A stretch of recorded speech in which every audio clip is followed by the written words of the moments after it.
Hello D students, स्वागत है एक बार फिर से आपका आपके अपने चैनल एमएच क्लासेस बाय पवन त्रिपाठी में। मैं हूं पवन कुमार त्रिपाठी और आज आपके सामने उपस्थित हूं लेकर कक्षा 10 यूपी बोर्ड में 6वां चैप्टर जिसका नाम है हिमालय से, और इसको लिखा है महादेवी वर्मा जी ने। चैप्टर को शुरू करने से पहले सर्वप्रथम आपकी कुशल क्षेम मैं चाहता हूं और प्रार्थना करता हूं कि आप सब कुशल होंगे और आपका पूरा परिवार सकुशल होगा। तो इस चैप्टर के माध्यम से महादेवी वर्मा जी ने हिमालय का उदाहरण देते हुए हिमालय की जो विशेषताएं हैं उसको अपने जीवन में धारण करने की बात कह रही हैं और उसी की तरह सात्विक जीवन जीने का प्रयास करना चाहती हैं। सबसे पहले जो नए बच्चे हैं, अगर आपने हमारे चैनल को सब्सक्राइब नहीं किया है तो हमारे चैनल को सब्सक्राइब करें, लाइक करें, शेयर करें और अगर आपको वीडियो अच्छे लगे तो कम से कम 10 लोगों को शेयर करें, उनसे कहें वे आगे 10 को शेयर करें।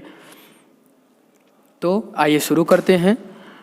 हमारा आज का जो टॉपिक है हिमालय से, और इसका जो दूसरा टॉपिक है वर्षा सुंदरी के प्रति, इस बार कट गया है तो आपको वो नहीं पढ़ना है, ठीक है ना।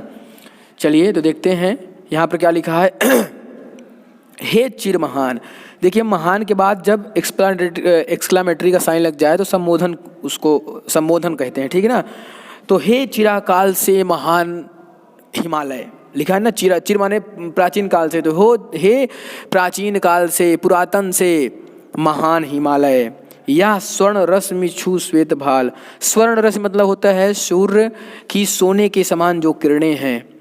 श्वेत भाल, तो तुम्हारा ये जो भाल माने माथा, ये जो आकाश को छूता हुआ जो तुम्हारा माथा है, इस पर जब सूर्य की रंगीन किरणें पड़ती हैं, सोने के समान किरणें पड़ती हैं, बरसा जाती रंगीन हास।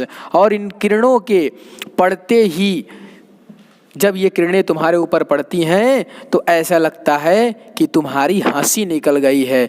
अर्थात इतना हरा भरा मौसम हो जाता है, तुम इतने सुंदर लगने लगते हो, ऐसा लगता है कि तुम मुस्कुरा रहे हो। और सेली बनता है इंद्रधनुष। सेली माने होता है दुपट्टा। और जब इंद्र का धनुष जब दिखाई देता है आकाश में, तो धनुष इंद्र कहते हैं ना, इंद्रधनुष का रंग तो 7 रंग उसमें होते हैं। तो जब सूर्य की सोने की किरणें तुम्हारे ऊपर पड़ती हैं तो वो इंद्र जो धनुष होता है, ऐसा लगता है वो दुपट्टे के समान तुमको आच्छादित कर लिया है। और परिमल मल जाता बतास। परिमल माने चंदन के समान। तो जो बतास माने हवा, तो हवा क्या करती है, वो तो ऐसा लगता है कि उसने तुम्हारे चारों तरफ चंदन का लेप कर दिया है। और पर रागहीन तू हिमधान।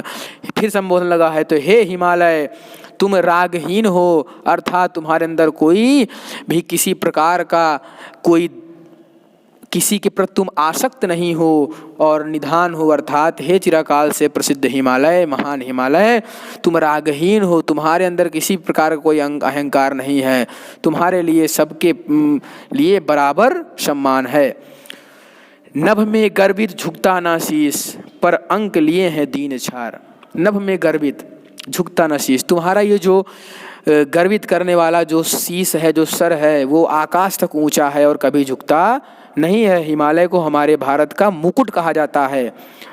और पर अंक माने गोद, दीन छार माने दुख से सताए हुए पीड़ित। लेकिन तुम्हारा जो सर है वो आकाश को छूने वाला है और गर्व को करने वाला है। पर अंक लिए है दीन छाल, लेकिन तुम अपने गोद में बहुत सारे दीन दुखियों को सताए हुए को अपनी गोद में तुम शरण दिए हुए हो। और मन गल जाता नत विश्व देख, तन सह लेता कुलिश भार। और तुम्हारा जो मन है वो संसार को झुकता हुआ देख करके, संसार की पीड़ा को देख करके तुम्हारा जो मन है वो पिघल जाता है। और तन, तुम्हारा जो शरीर है, सह लेता है। तुम्हारा शरीर कुलिश भार, कुलिश माने वज्र, और तुम्हारा शरीर वज्र के समान भयंकर जो है प्रहारों को भी सहन कर लेता है। कितने मृदु कितने कठिन प्राण है हिमालय, तुम कितने मधुर हो और कितने कठिन प्राण के हो, कितने मजबूत प्राण के हो, कितने मजबूत शरीर के हो, जो हर पता नहीं कितने झंझावटों को झेल करके और आज तक अपनी जगह पर खड़ा है। टूटी है तेरी कब समाधि, झंझा लौटे सत हार हार। हे हिमालय, तेरी समाधि जो है, ये जो तेरी समाधि है, ये तुम्हारा जो ध्यान है, तुम ध्यान लगाए हुए हो, वो कभी खत्म नहीं हुई है। और झंझा माने तूफान, सत सत माने सैकड़ों बार, तो सैकड़ों बार बहुत बड़े बड़े भीषण तूफान आ करके तुमसे टकरा कर वापस लौट गए हैं। बह चला दृगों से किंतु नीर सुनकर जलते कण की पुकार। हे हिमालय, जब तुम इस संसार के लोगों की करुण वेदना को सुनते हो, करुण पुकार को सुनते हो, तो तुम्हारे आँखों से, दृगो माने आँखों, तो तुम्हारी आँखों से जल के रूप में अश्रु बहने लगते हैं। और सुख से विरक्त तुम दुख में समान। हे हिमालय, तुम सुख से विरक्त हो, तुम्हें उससे कोई मतलब नहीं है, दुख में समान, और तुम दुख में समान स्थिति में रहते हो, अर्थात तुम दुख और सुख में दोनों ही स्थितियों में हमेशा समान रहते हो। तुम्हें किसी प्रकार की किसी स्थिति से कोई मतलब नहीं है। मेरे जीवन का आज मूक तेरी छाया से हो मिलाप, तन तेरी साधकता छूले, मन ले करुणा की थाह नाप, उर्मे पावस दृग में विहान। अब यहाँ पर कहा गया है, महादेवी वर्मा जी कह रही हैं कि मेरे जीवन का आज मूक, आज जो मूक जीवन है मेरा, जिसमें कुछ मैं कह नहीं सकती हूँ, और मैं ये आशा करती हूँ, मैं ये प्रार्थना करती हूँ ईश्वर से कि मेरे इस मूक जीवन का जो मिलन है आज तुम्हारी छाया से हो जाए। और मैं आशा करती हूँ कि तुम्हारी छाया मात्र के पड़ने से मेरे अंदर भी तुम्हारे गुण समाहित हो जाएंगे, और तन तेरी साधकता छूले, और मेरा जो शरीर है तुम्हारे तरह साध्वी हो जाए, साधु हो जाए, और मन ले करुणा की थाह नाप, और जो मेरा मन है वो तुम्हारे हृदय में जो करुणा है लोगों के लिए, तुम्हारे मन में जो लोगों के लिए वेदना है, जो संवेदनाएं हैं, जो दया है, जो उदारता है, ये सारे गुण भी मेरे अंदर आ जाएं। और में पावस दृग में विहान, हे हिमालय, तुम्हारे अंदर पावस माने गर्मी, तो तुम्हारे अंदर गर्मी है, दृग में विहान है, और आँखों में ठंडक है। इसलिए मैं ईश्वर से प्रार्थना करती हूँ कि तुम्हारे जो सात्विक गुण हैं उस गुणों को मैं अपना सकूँ। तो इन अंतिम पंक्तियों के साथ ये चैप्टर समाप्त होता है। आशा करते हैं कि आपको ये वीडियो पसंद आएगा, और अगर वीडियो पसंद आए तो उसको लाइक, सब्सक्राइब और शेयर करना ना भूलें। बेल आइकन को हिट करना ना भूलें, ताकि हमारे चैनल के सभी वीडियोस की सबसे पहली नोटिफिकेशन आप तक पहुंच चुके।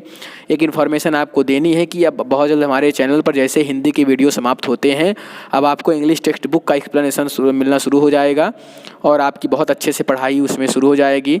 तो इस प्रकार से हमारे चैनल पर 10th बोर्ड के बच्चों के लिए इंग्लिश, मैथ और हिंदी के, संस्कृत के, इन 4 विषय के अच्छे खासे वीडियोस मिलेंगे, जिससे आप अपनी पढ़ाई को आगे बढ़ा सकते हैं। ग्रामर के वीडियो भी अगले हफ्ते से आने प्रारंभ हो जाएंगे। आप सब अच्छे से पढ़ें, मेहनत करें और अपना भविष्य उज्ज्वल करें। इन्हीं शब्दों के साथ हम आशा करते हैं कि आप सब अपने घर में सुरक्षित रहेंगे। तब तक के लिए इस वैश्विक महामारी में अपने घर पर रहें, सुरक्षित रहें, अपना अपने परिवार का ध्यान रखें। जय हिंद, जय भारत।